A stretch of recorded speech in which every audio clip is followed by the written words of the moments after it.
Hello all. So നമ്മൾ ഇന്ന് second മൊഡ്യൂളിൻ്റെ first portion cover ചെയ്യാൻ പോവുകയാണ്.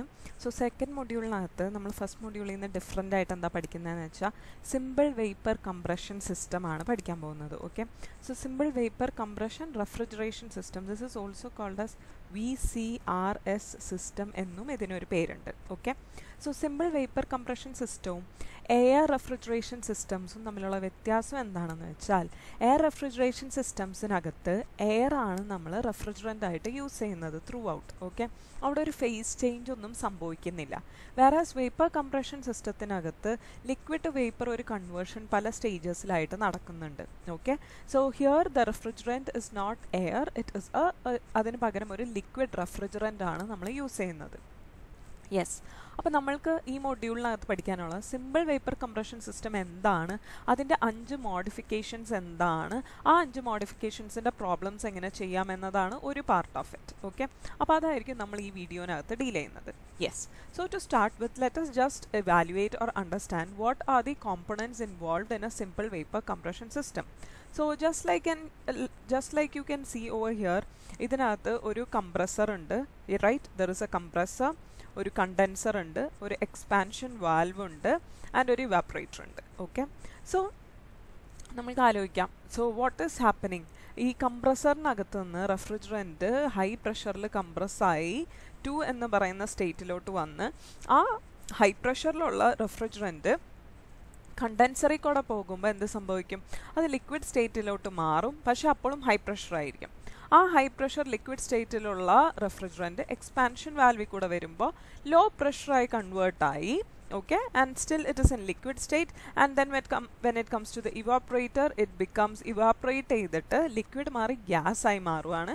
And then from the evaporator, that low pressure refrigerant in gaseous state is coming back to the compressor. Okay, ഇതാണ് ഒരു process. നമ്മൾക്കിനി high pressure low pressure ഒക്കെ എവിടെയാണെന്നൊന്ന് just എഴുതി നോക്കാം. സോ നമ്മൾക്ക് അറിയാവുന്നത് വെച്ചിട്ട് എഴുതുവാണെങ്കിൽ കംപ്രസറിൽ നിന്ന് പുറത്തു വരുമ്പോൾ നമ്മൾക്ക് 2 കാര്യങ്ങളാണ് സ്കീമാറ്റിക് ഡയഗ്രാമിനകത്ത് മാർക്ക് ചെയ്യേണ്ടത്. ഇത്രയും കാര്യങ്ങൾ ആദ്യം പാർട്സ് കമ്പോണൻസ് മാർക്ക് ചെയ്യുക, 1 2 3 4 സ്റ്റേറ്റ്സ് മാർക്ക് ചെയ്യുക, ആരോ മാർക്ക് കൃത്യമായിട്ട് ഇടുക.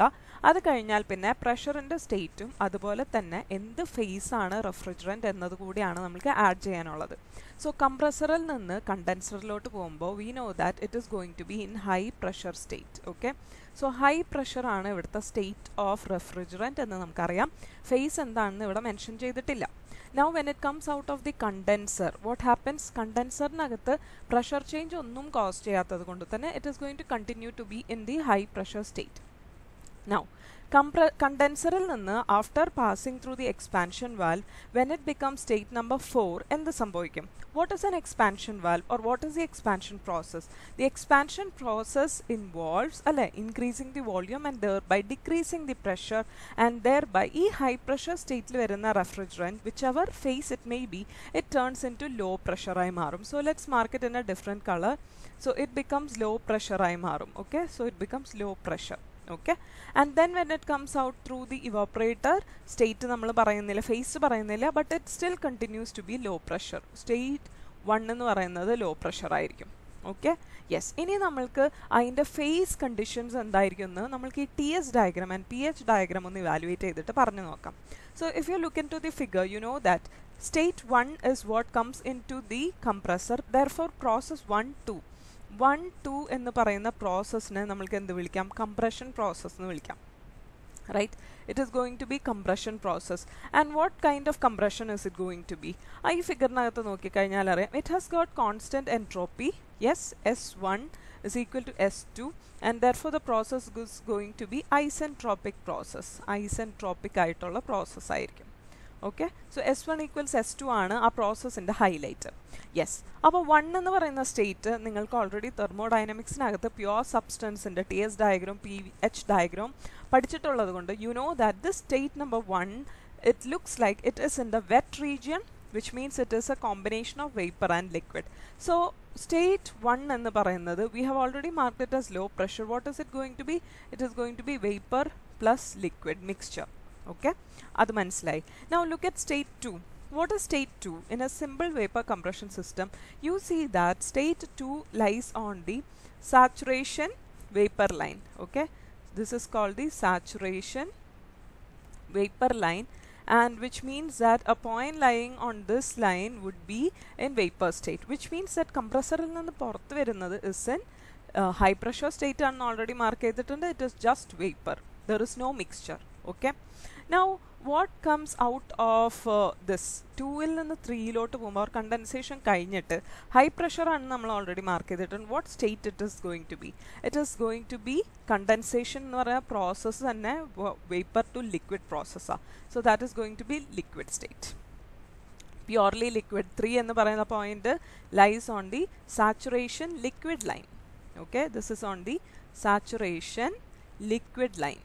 So if it is a saturation liquid line, we know that point number 3 is going to be purely liquid state, and hence I mark state number 3 as high pressure liquid. Okay, expansion valve in the porthu varumbolla state ആണ് state number 4. You can again see state number 4 is between the two lines, which means it is a wet state, which means it is low pressure already ഇവിടെ എഴുതിയിട്ടുണ്ട്. fourth state vapor plus liquid ആയിരിക്കും. So high pressure low pressure എന്ത് നോക്കിയിട്ടായിരിക്കും നമ്മൾ ചെയ്യുക? It is based on compression process ആണോ expansion process ആണോ, liquid ആണോ vapour ആണോ, ലിക്വിഡ് വേപ്പർ മിക്സ്ചർ ആണോ എന്നത് എവിടെ നിന്ന് ഐഡൻറ്റിഫൈ ചെയ്യുക? Looking at the TS diagram ആണ് നമ്മൾ മാർക്ക് ചെയ്യുന്നത്. Okay, that's it. ഇത്രയും വരച്ചു കഴിഞ്ഞാൽ നിങ്ങളുടെ schematic diagram, PV diagram, PH diagram and TS diagram എല്ലാം കംപ്ലീറ്റ് ആയി. Now let's just identify once again what the processes are. We talked about 1, 2, it is compression and it is isentropic. What about 2, 3? 2, 3 പ്രോസസ്സിനെ കുറിച്ച് പറയുകയാണെങ്കിൽ what is special is the temperature as well as the pressure is constant. So P2 is equal to P3 and T2 is equal to T3. Okay, this is the specialty, and it is what process is it? It is the condensation process. Condensation. Okay. Yes, so what happens here? It is vapor to liquid conversion. Okay. And then what about process number 3, 4? 3, 4 എന്ന് പറയുന്ന പ്രോസസ്സിനകത്ത് look at both the figures of TS as well as PH. Do you find anything common or equal here? Yes, if you closely observe your PH diagram, you see that your H3 is equal to H4, which means enthalpies are constant for process 3-4, and process 3-4 is expansion, and so this can be called as isenthalpic expansion. Isenthalpic expansion. Okay, yes, so that is what we understand about process number 3, 4. And let's talk about process number 4, 1. 4, 1 is a process which goes through the evaporator or the refrigerator, and we see that it is again what conversion ആയിരിക്കും? Liquid state il ninnum vapor state lottulla oru conversion aanu, but basically it is in a എന്ത് സ്റ്റേറ്റിലാണ്? ഒരു wet സ്റ്റേറ്റിലാണ് remain ചെയ്യുന്നത് അല്ലേ? Okay, so 4, 1 എന്ന് പറയുന്നത് it is ഒരു wet to wet state ആണ്. So what is again common if you see 4 and 1? You find that P1 is equal to P4 and also T1 is equal to T4, and it is evaporation process. Evaporation. Okay, so ഇത്രയുമാണ് പ്രോസസ്സസിനെ കുറിച്ച് പറയാനുള്ളതും and about simple vapor compression system. ഇതിൻ്റെ 5 types of variationsനെ കുറിച്ച് നമ്മൾ next ക്ലാസ്സിൽ പറയുന്നതായിരിക്കും. Okay, thank you.